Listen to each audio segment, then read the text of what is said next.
नमस्कार मंडळी, मी तुमचा अंकुश जाधव. आजचा व्हिडिओ बनण्याचा हेतू असा आहे की शिक्षण हे माणसाला समोर जाण्यासाठी खूप आवश्यक आहे, असं सर्वजण म्हणतात. समोर जाणे म्हणजे काय की आर्थिक सुबत्ता किंवा आर्थिक बळकट होणे, या गोष्टी आता समाजामध्ये रुजायला लागल्यात किंवा रुजलेल्या आहेत. पण कोणाशी कसे बोलावे आणि कसे वागावे यासाठी शिक्षणातला कोणताच असा वर्ग नाही की त्या वर्गात शिकवलं जातं. पण जसं तुम्ही बोलता, जसं समाजामध्ये कोण्या व्यक्तीशी तुम्ही कसं वागता, यावरून मात्र तुमचा वर्ग ठरवला जातो. आणि तो वर्ग ठरूनही असं वाटत असेल तर बुद्धी आणि हृदय याचं ज्या दिवशी मिलन होऊन त्या शिक्षणाचा उपयोग होईल, त्या दिवशी निश्चितच तुमचा वर्ग हा सर्वात वरचा असेल.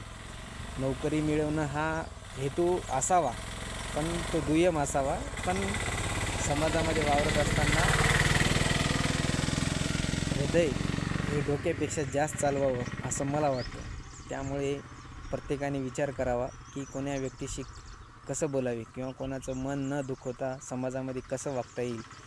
हेच उत्तम शिक्षणाचं किंवा उत्तम वेल एज्युकेटेड माणसाचं लक्षण आहे असं मला वाटतं. तुम्हाला काय वाटतं तुम्ही कमेंटमध्ये नक्की सांगा. धन्यवाद.